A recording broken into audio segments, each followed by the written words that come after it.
Graham Mack. BBC Radio Merseyside. The Musical Box on West Derby Road in Chubrook. It's been selling records since 1947. It's a treat if you're into your music. Wall to wall with just about every single and album ever released. I went to have a rifle through what's there with the owners, Tony Quinn and Diane Kane. The vinyl has been here since the early 50s, because that's when it popped up. When we first came here, it was shellac, 78s. That was how people bought records. They had wind-up gramophones, radiograms, and then early 50s we got the first 45s, the first LPs, most of which tended to be 10-inch with plain sleeves. No pictures, no lovely, colourful stuff. And people were very wary of them because they'd say, but I only like the one song. I don't know whether I like a whole LP. But eventually they caught on. So how long did it take then for the LP to replace the single? Well, I suppose it was a gradual thing, very gradual.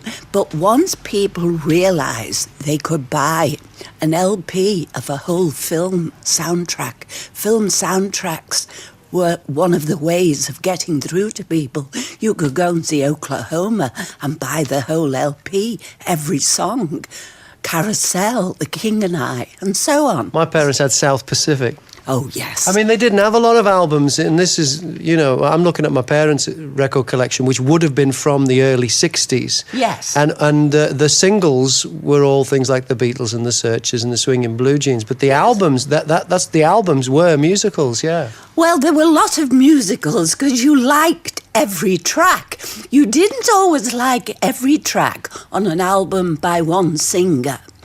Then later on you got the concept album. So you got rock people doing a concept album, and that drew in the Rick Wakemans, you know, Emerson, Lake and Palmer. Yes, all those sort of albums drew people in. Pink Floyd, of course. They are better sellers than the Beatles. If anybody... In this shop? Anywhere. In this shop in Liverpool? This shop.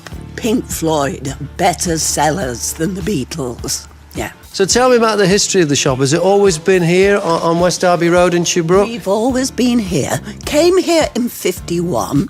My Uncle Jack had it for a couple of years before my mother took it off him. I went to Holly Lodge School up the road, and I would come in from school, 4 o'clock-ish, take off my uniform, come in the shop and sell records. So I have actually done that for 65 years. Hey, teacher, leave them kids alone. These look like maybe shoe boxes, and each one of those is packed with 45s, and I'm seeing names like Blue Mink and Joe Brown and Chuck Berry and Bo Diddley and ABBA. Yeah. What's the system there? Is there one?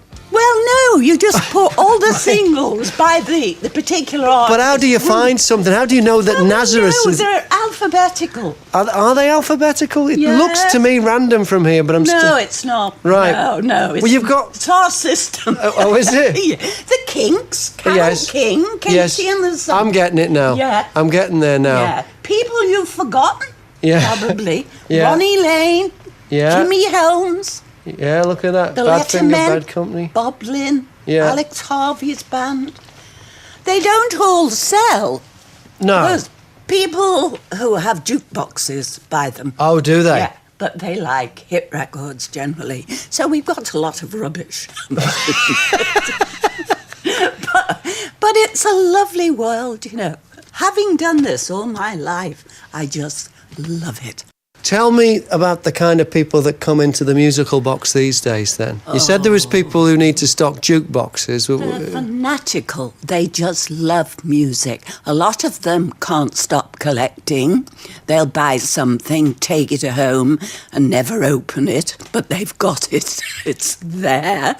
Young people, students especially, are are being given turntables. There's a big vinyl revival, isn't there? So the turntable is taking over. So the shop is often full of younger people looking for cheap vinyl. And what are they looking for? They're looking for anything. It used to be just rock music. The Beatles, Stones, Led Zeppelin, you know, that sort of stuff. But now they're buying Sinatra and Nat King Cole, Carpenters, ABBA, anybody on vinyl.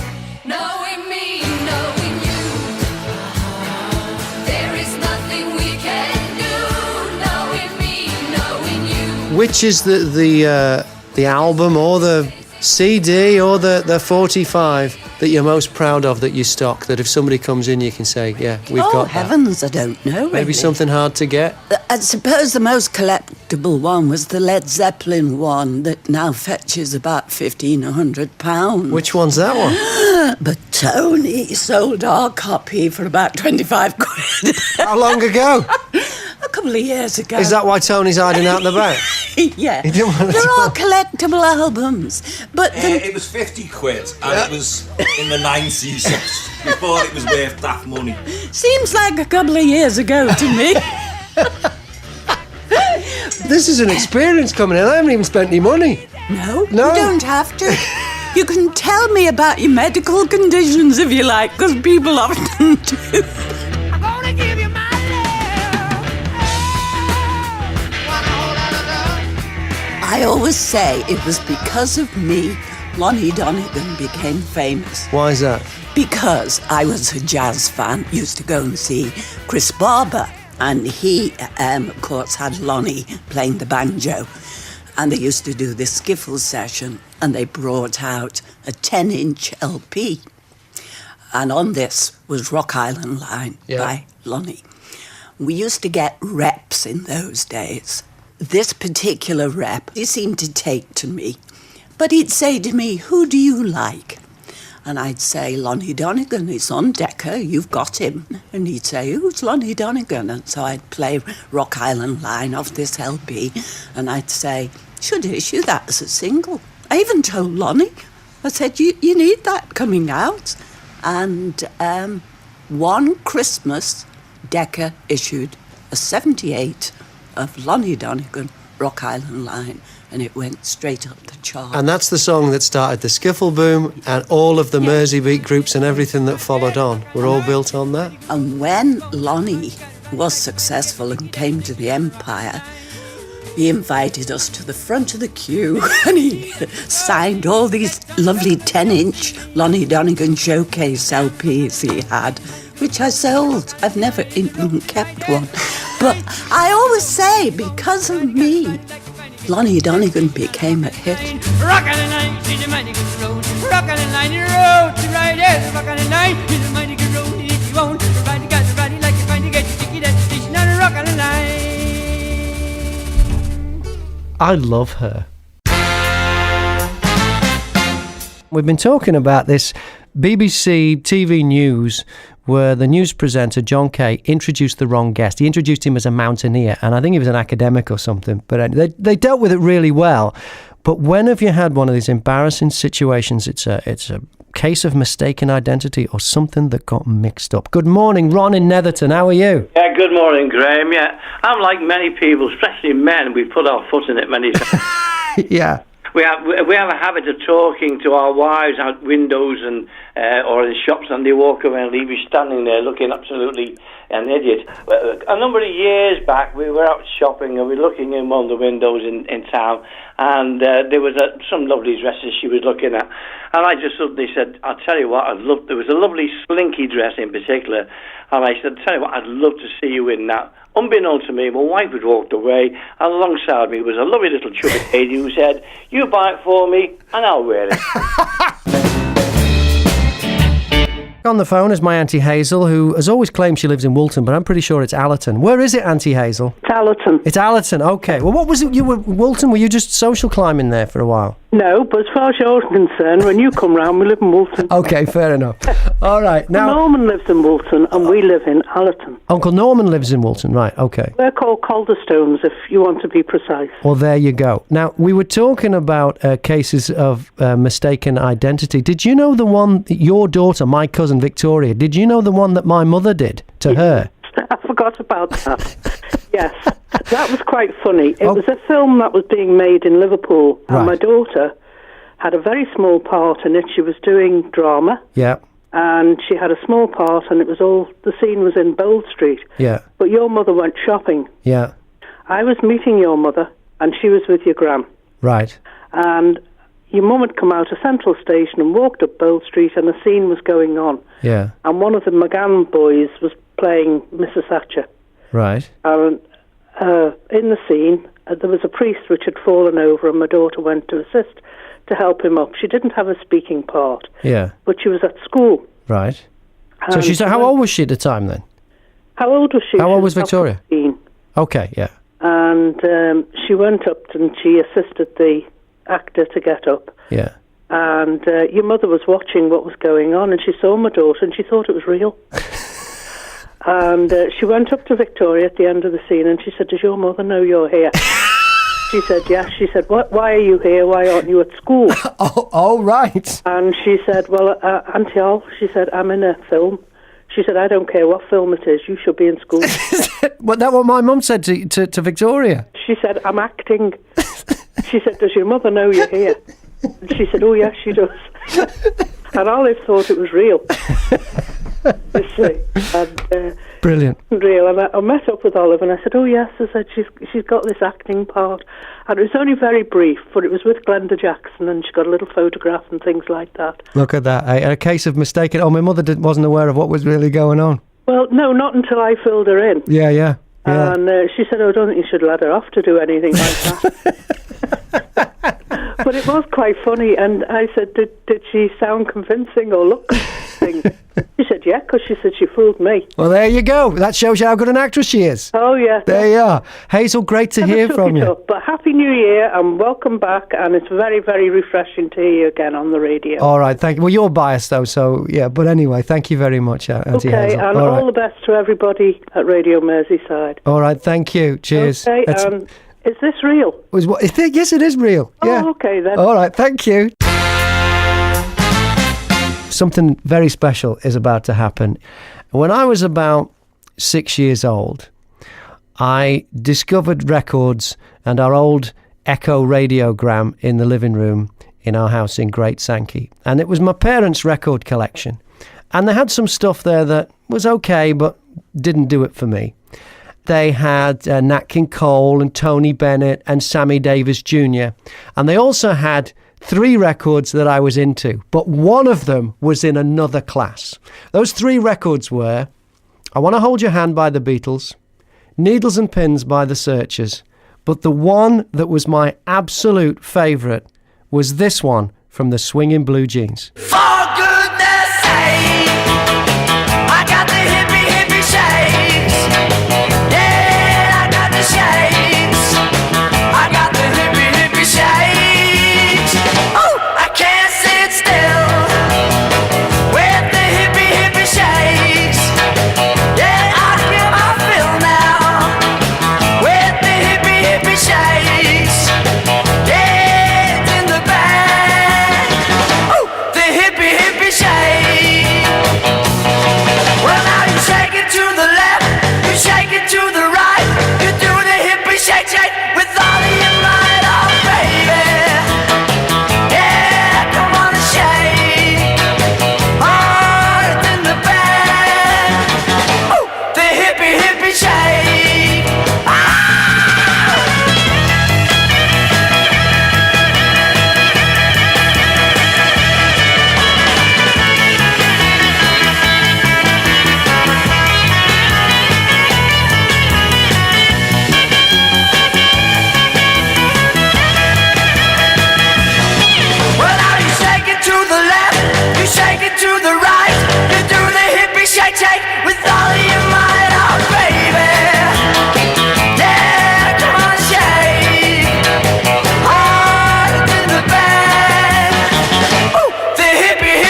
Jeans, the hippie hippie shake.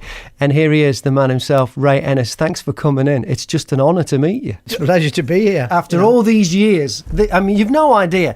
This song, I mean, I was way too young to remember when the Mersey Beat thing happened. Right. But I discovered these records of my parents and played them on this radiogram. It was an old valve amp as well, so the sound was so rich. And listening to it today, I still think it is the most perfect rock and roll record ever recorded. From your voice starting, it doesn't mess about. It's not even 2 minutes long. The beat, the solo in the middle, and right down to that final chord, it never misses, ever. And I can feel myself getting emotional thinking about it now, because I was so into that. So we had one of those scruffy auto change decks where you could stack 10 songs up. Yeah. And I used to put 10 songs on. They were my top 10. But Hippie Hippie Shake was always number one. And I used to talk in between each one as they dropped down. You had to be careful because sometimes two would drop down and you had to look at the label and work out which one it was. And this was in the early 70s, so all my mates were into like Slade and The Sweet. And we had a disco at our school. And I took this. This is it. This is the vinyl, the 45. I can tell by the cobwebs. Yes. I took this along and played it at the disco. And all the other kids are like, what's this? And I'm like, you've no idea. This is Hippie Hippie Shake by the Swinging Blue Jeans. So tell me, I want you to sign this, and I want to see if it'll play on our turntable in a bit.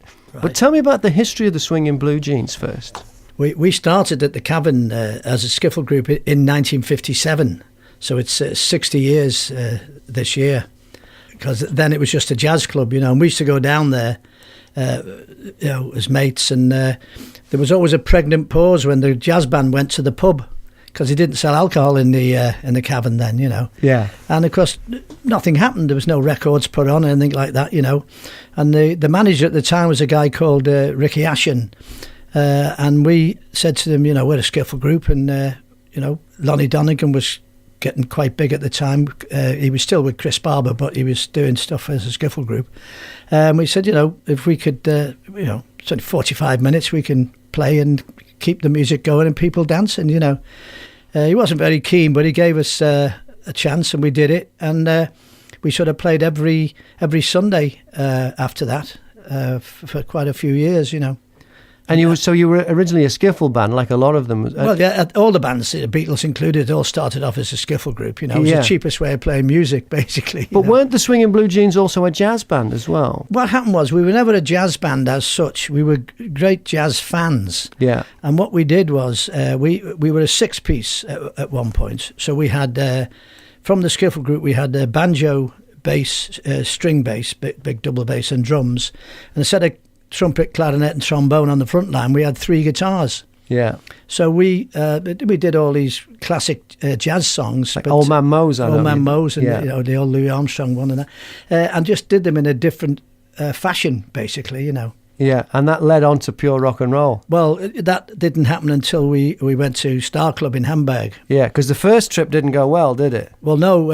Paul McCartney actually organised the first trip for us going over there because he spoke German, and the guy that Horst Fascher came over from Star Club to book more bands. Yeah. And we went to the coffee bar in Church Street, and Paul, just rabbiting away in German. Of course, we didn't know what the hell he was talking about, Anyway, he organised the whole thing for a month in September 1962, I think it was.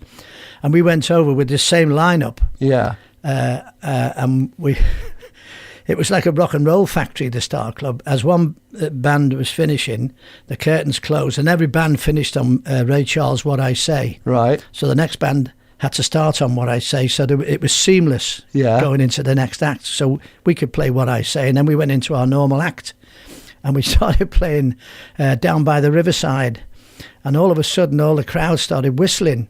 Well, whistling over here was, great, so we thought, hey, we're going down a storm here, Next minute, the curtains started shutting on us, and the Horst Fascher came on. He said, get off, they don't like you, they don't like this silly music, they want rock and roll, and we were rock and roll fans as well. So the next day we had to the banjo player Paul Moss went on to Hammond organ. Yeah. Because he was quite a proficient musician.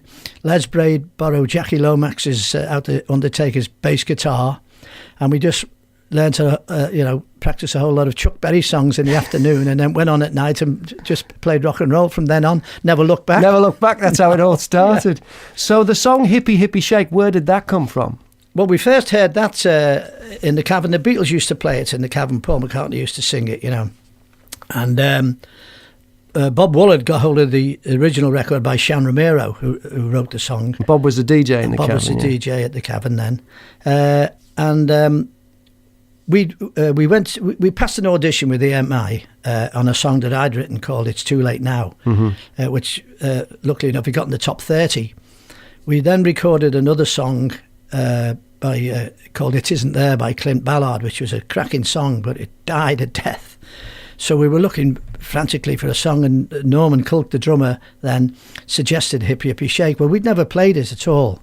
Right. And we didn't have a copy of it, and we were actually up in Newcastle doing a show, and we got in touch with Jimmy Ireland, who was our manager, who used to own the Mardi Gras in Liverpool, asked him if he could get hold of a copy. So he went into NEMS, and Sue Johnson, who's the actress Sue, was Norman's girlfriend at the time, and she got hold of a copy of Shan Romero's Give It to Jimmy Ireland and said, "Don't tell Brian Epstein, otherwise I'll get the sack."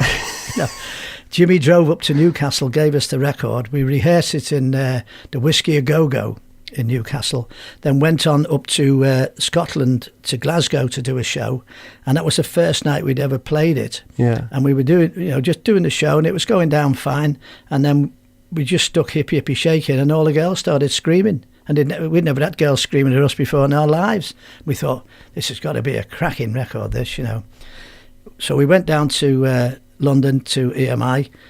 Wally Ridley was our A&R man. Played this record to him, and he said, have you got any other stuff? And we said, yeah, we've written other stuff ourselves. So we did about 4 tracks, and he wanted to do one of our songs, and we said, no, Hippie Hippie Shake's the song. He said, that'll never be a hit, ever. And he was very reluctant to... anyway, we were so adamant about it, and we thought, well, we've got nothing to lose. We've had a hit record anyway, so we can all go back to work. Yes. So we said, well, look, if you don't release Hippie Hippie Shake, we might as well call it a day. So he did, and EMI had a Radio Luxembourg show in them days, a 15-minute show, so he used to play about 15 seconds of records, and he said, well, I'll try and get it on the playlist with that, and but I don't think it'll make it, Anyway, it did, went on, boom. Yeah, and went to the top of the British charts, and it even charted in America as well. Charted in America, Australia, all over the world, which was terrific, And on the back of that, you got the follow-up song, which was Good Golly Miss Molly. Yeah, well, what happened was EMI in them days, if you had a hit with something like Hippie Hippie Shake, the next record had to be very similar, if not the same. They don't want to mess with the winning formula. No, well, we had You're No Good lined up then. Yeah, which is a lovely song. Cracking song. Yeah. But, no, we have to have another rock and roll song, So, we did Good Golly Miss Molly in the act, Yeah. So we played that. He said, yeah, that's the one. So we did that, Well, let's hear a bit of that before we go any further. Good golly, Miss Molly,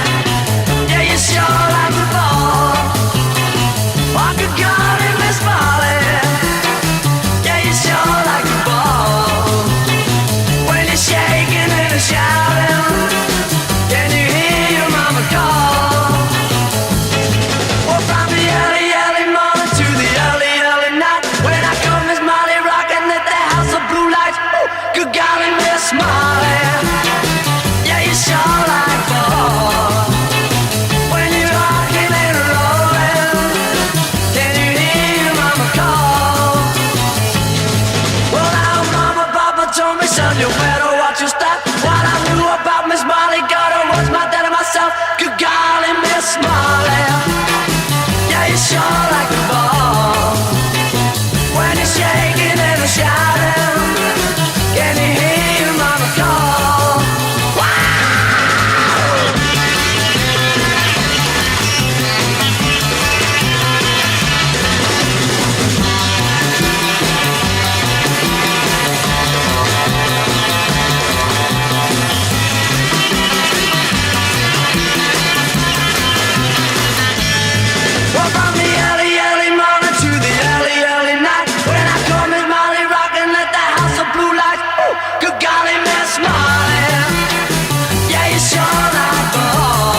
BBC Radio Merseyside and the Swinging Blue Jeans, Good Golly Miss Molly, and with me is Ray Ennis, who is the lead singer and guitar player in the Swinging Blue Jeans when that was recorded. Now, back then, what was the technology like that you were recording these things on? Well, it was very basic. It was only 2-track. I don't know if the listeners are au fait with what I'm talking about, but we actually, with Hippie Shake, for instance, and Good Golly Miss Molly, we recorded the song and I sang it at the same time.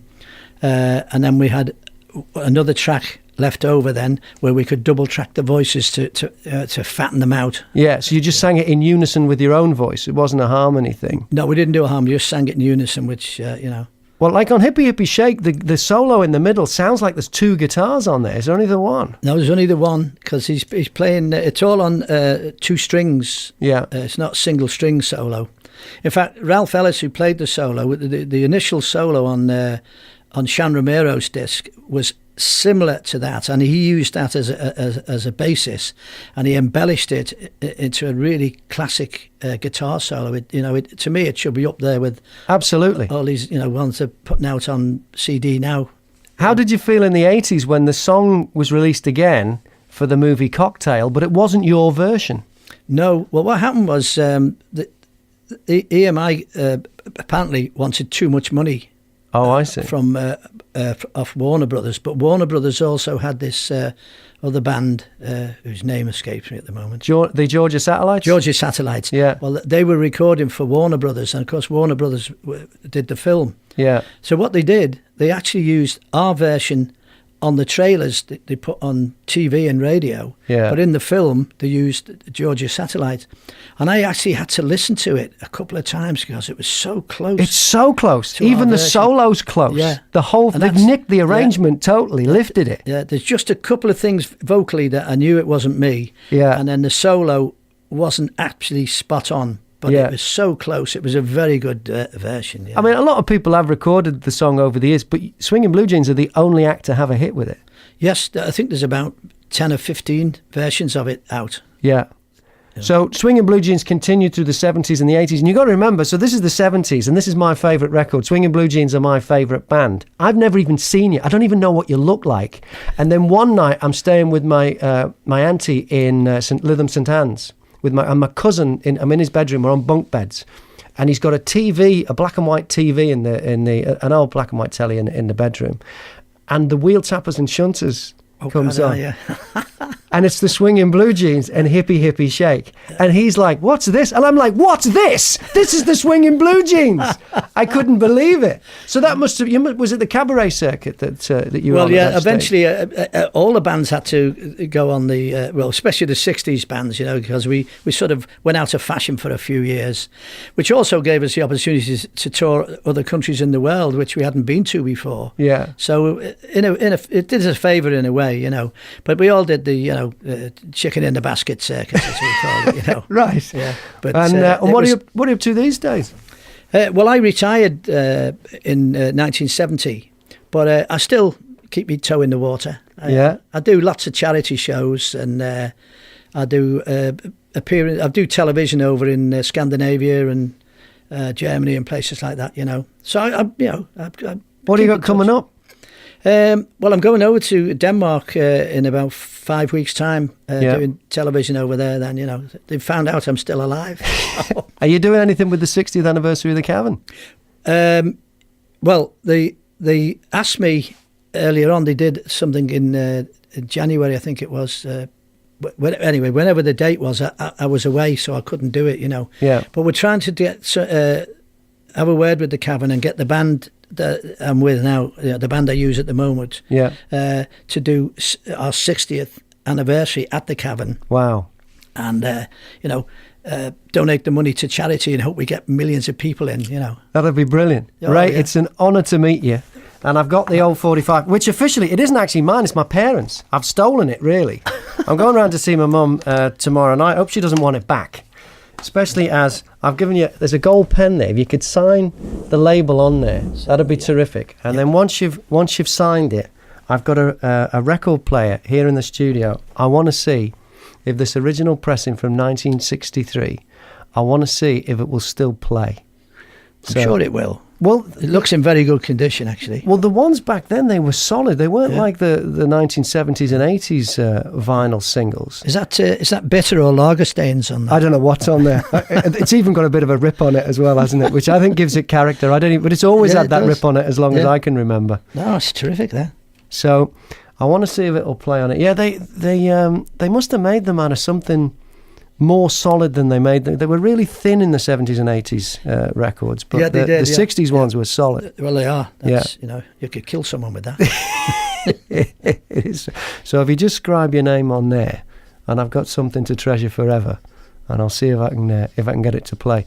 It'll be like the school disco at Great Sankey County Primary School. Wow. From the early 70s. Oh, thanks. Look at that. It's my pleasure. Look at that. Right. I'm going to try this. I'm going to see if it'll play. Wish me luck. Yeah. I'm putting it on now. Fingers crossed. I'm going to open. Well, you remember how to do it, so that's not too bad. Is, yeah. But here we go.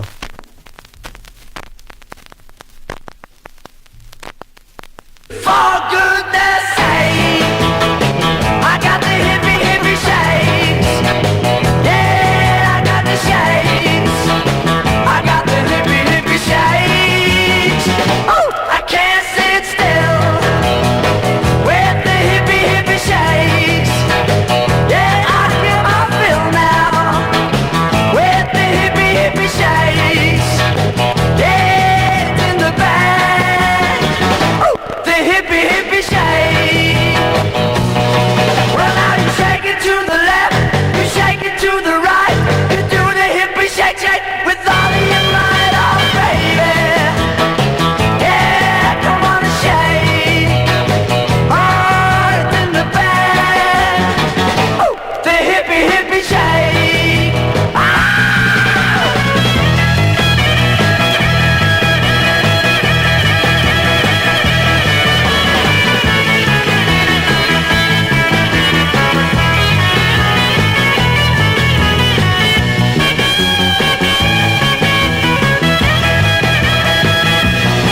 Well, now you shake it to the left, you shake it to the right, you do the hippie shake with all of your might, oh baby. Yeah, come on, shake. Oh, it's in the bag. Oh, the hippie shake. Oh, the hippie shake. Oh, the hippie shake. It plays almost perfectly, Ray. Yeah, it's very good, isn't it? It's just got a little bit of a crackle on the end there, and but I think that makes it special. There, there's the needle going off. Yeah, that's another sixpence for Shan Romero. There you go. Ray Ennis. Oh, thanks for me pen back. Thank you very much. Thank you for signing my record. It's my pleasure, Graham. Pleasure to meet you. Yeah, I hope you'll stick around so I can get a photograph with you. Yes, certainly will. And thanks very much to Hattie and the team for setting this up for me and for absolutely making my day.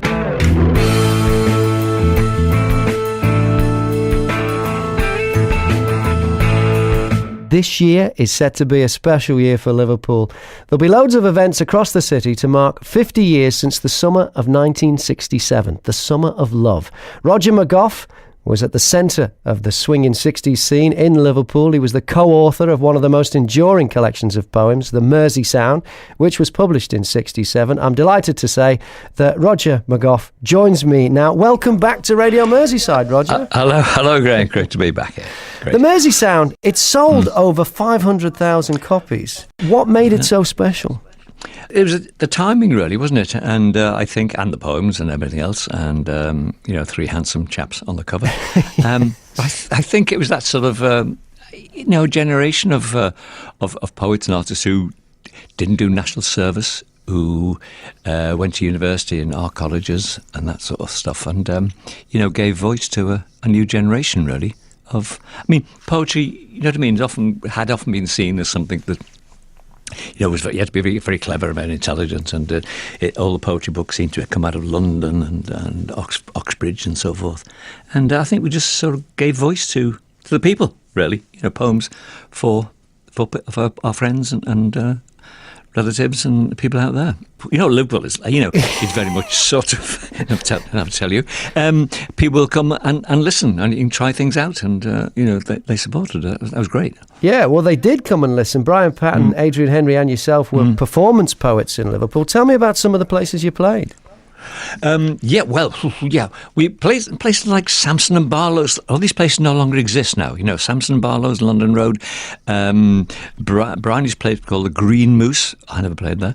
O'Connor's Pub, which is now a sort of fancy dress place in Hardman Street, and of course the Everyman Theatre. And in fact, I'm back at the Playhouse on the 28th of the month with Brian and Little Machine doing a Mersey Sound show. So, yeah, the Liverpool Everyman downstairs was very important to what we were doing. But, I mean, I was at Hull University and came back in my 20s to teach in Kirby in a school called St Kevin's, and I was teaching poetry there, and I was given the book that I'd had at school, Palgrave's Modern Treasury of Verse, Golden Treasury of Verse, and the poems really sort of didn't appeal to the kids, so I used to give them poems I was writing about football, about my granny, about silly things, and thinking this isn't really poetry, but they're enjoying it. And I realised it was poetry, it was just that it was a different kind of poetry, and it was the poetry for the people that were around me, and so that's really what the Mersey Sound sort of hit off on, I think. And how different was this idea of performing poetry? Because for most of us, it was something you had to do in school, it wasn't looked forward to. Read and answer. Yeah, that's right, you're right. I had the same myself, actually. Yeah, I didn't enjoy poetry at school because you had to get the answers right. You know what I mean? You ask questions about it. I used to like reading poetry aloud, and we used to have choral verse. I remember going along when I was about 12 to Waterloo, and there was a stand on stage reading the Jabberwocky, and not quite knowing what it was about, but quite enjoying standing there in front of people reading a poem. And so performance was certainly part of what we did, yeah. And how did getting direct feedback from an audience influence the way you then wrote? That's a good question, that, because I think if you're not careful, and we used to be accused of sort of writing poems just for an audience and just to please people, and that's not true. We were all writers, I think, very much writing the poems, writing the poem and getting them published, hence the book. But then, taking them out to an audience and finding ways of presenting it was important too. And the voice. A lot of people find reading poetry in the book difficult. Listening to it, you can hear things go on and you hear the stories, and then if you want to, you can go and look at it again, Yeah, well, a lot of the poems in the Mersey Sound were about everyday things like bus conductors, frozen peas, plastic daffodils. Was there a backlash from what you might call the poetry establishment? Certainly was, yeah. I mean, very much so. I mean, the poetry before had often, been about metaphysical and been about sort of spiritual. Now, we were in the early 60s. Television was the very few channels then. Advertising, commercials had just come in. Television commercials, you're never alone with a strand, and there's a potato mash and all these things. So Adrian particularly was a painter, wonderful eye for everything, and an ear. We used to use that sort of language of pop art and commercial art in the poems. That became the language because it was what people talk. The people in the street, we gave voice to that in a way, and it just seemed a natural thing to do. But a lot of the critics said, no, it's not poetry. It's demeaning, and you're just playing to the public. And someone referred to the three-headed pantomime horse from Liverpool. Very mean things. They were very anti, very, very. No wonder, because we made the front page of of all the newspapers and a lot of think about it, and it was great for poetry. It made a lot of people jealous and critics and who dismissed it. Liverpool. Yeah. It was. To be honest, it was almost a sort of snobbish anti-working class thing, really. That was what it was. It just opened it up to everybody. It's Liverpool again. It's Liverpool again. Yeah, exactly. There we go. It's Liverpool again. There we are. Well, I'd love to finish on a poem from the Mersey Sound. Is it okay to ask you to do one for us? It was all going so well, wasn't it?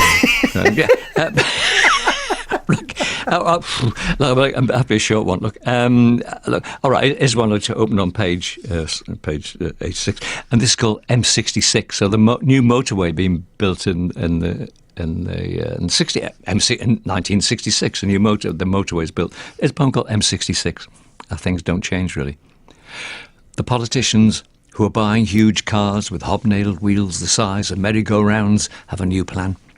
They're going to put cobbles in our eye sockets and pebbles in our navels and fill us up with asphalt and lay us side by side so that we can take a more active part in the road to destruction. Oh, yes. Very Lovely stuff. Roger McGough, thank you so much. Thanks, Graham. Always Thanks good so to much, talk to you. Thank you. And there'll be celebrations of the Mersey Sound and poetry as part of Liverpool's Summer of Love celebrations this year. We'll find out more of the details when they're announced, and of course you'll hear about them right here on BBC Radio Merseyside. Why is today special for you? 0151 709 9333. It's a special day for my Auntie Hazel. It's her birthday today. I don't know how old she is. I'm sure if I asked her, she'd tell me that that's her business. Let's just say she's been in business for a long time. I'm Graham Mack, and I hope you're enjoying the podcast. If you are, make sure you share it on Facebook and Twitter, and you can subscribe at iTunes. A special day for Billy and Jackie from Widnes. It's their anniversary. Happy anniversary, Billy and Jackie. This comes to you with love from Brenda, Tom, and all the family. You are sharing your wedding anniversary with Donald and Melania Trump. Today is their 12th wedding anniversary. Donald, of course, is now the President of the United States. Melania is the First Lady. And during the presidential campaign, Melania was criticised for stealing bits of her speech from Michelle Obama. I've put the two together so you can judge for yourself. There's going to be a little bit of Michelle's speech, followed by a little bit of Melania's speech. You see if you think they're similar. We start with Michelle. Values. Like, you work hard for what you want in life. The values that you work hard for what you want in life. I mean, those two sound pretty similar to me. That your word is your bond, that you do what you say you're going to do. That your word is your bond, and you do what you say and keep your promise. Pretty close. That you treat people with dignity and respect. That you treat people with respect. Because we want our children and all children in this nation to know that the only limit to the height of your achievements is the reach of your dreams and your willingness to work hard for them. Because we want our children in this nation to know that the only limit to your achievements is the strength of your dreams and your willingness to work for them. I put it to you, based on the evidence you're about to hear, that Melania Trump has also stolen from somebody even more important than Michelle Obama. Listen to this. He will never, ever give up. And most importantly, he will never, ever let you down. Never gonna give you up, never gonna let you down. He will never, ever give up. He will never, ever let you down. Graham Mack, BBC Radio Merseyside.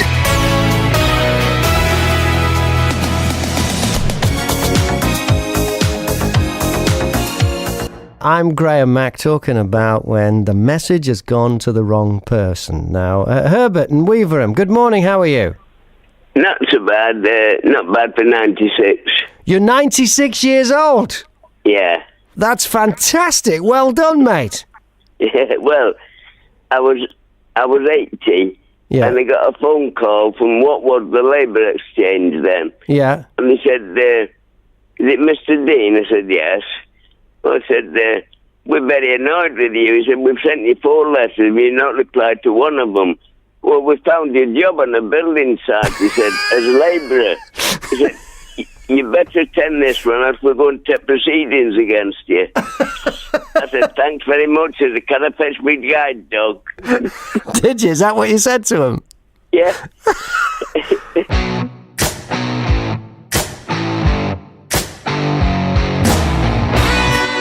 Stop the show. My Auntie Hazel's on the phone. Good morning, Auntie Hazel. Good morning, Graham Mack. I'm very, very pleased to be listening to your programme. Thank you very much. How are things in Allerton? They all right this morning? Absolutely fine. Okay. Now, you missed it. I know it's your birthday. It was one of the first things I did on the show today because I wanted to make sure I did it. I didn't want to forget. I believe so because your mum told me. Oh, so my mum heard it, but you didn't? Yeah, because I'm full of cold and I had a sleep in this morning. Ah, you snooze, you lose. Yeah, I always put you on as soon as I wake up in the morning. But today I didn't. Oh, well, you see, I'm really sorry on your birthday as well. You didn't hear what I said about you either, did you? I believe you played Brown Eyed Girl. I played Nice Brown Eyed Girl by Van Morrison. I also said it's my Auntie Hazel's birthday. I don't know how old she is, and I'm scared to ask her in case she says it's none of my business. I just tell you. That's fine by me. I am 69 years old. There you go. So you have been in business a long time. I have. Yeah. Well, great to hear from you. I hope you have the best day. And thanks for feeding me up the other day when I went round. Oh, you're okay. That was part of your $5 a day. Did it work? It did work great, yeah. You even gave me food to take away. Yeah, it was parcels from home, isn't it? All right, well, the Tupperware that it was in and the knives and forks and stuff, they're round at my mother's. Okay. So next time you visit her, she's got them. Okay, well, if you like, you can keep the knives and forks because you can put them back on the motorway on your way home. Is that where they came from? Well, they might have done. It's from a motorway services. Goodness me. I'm Graham Mack, and if it's your birthday today, you're sharing it with Tony Blackburn. Yeah, the DJ. You know, he didn't always get the names of the artists right. Straight in, the Radio 1 Top 40, position number 26. That's a new entry, Duran and Another Called Planet Earth. Graham Mack, BBC Radio Merseyside.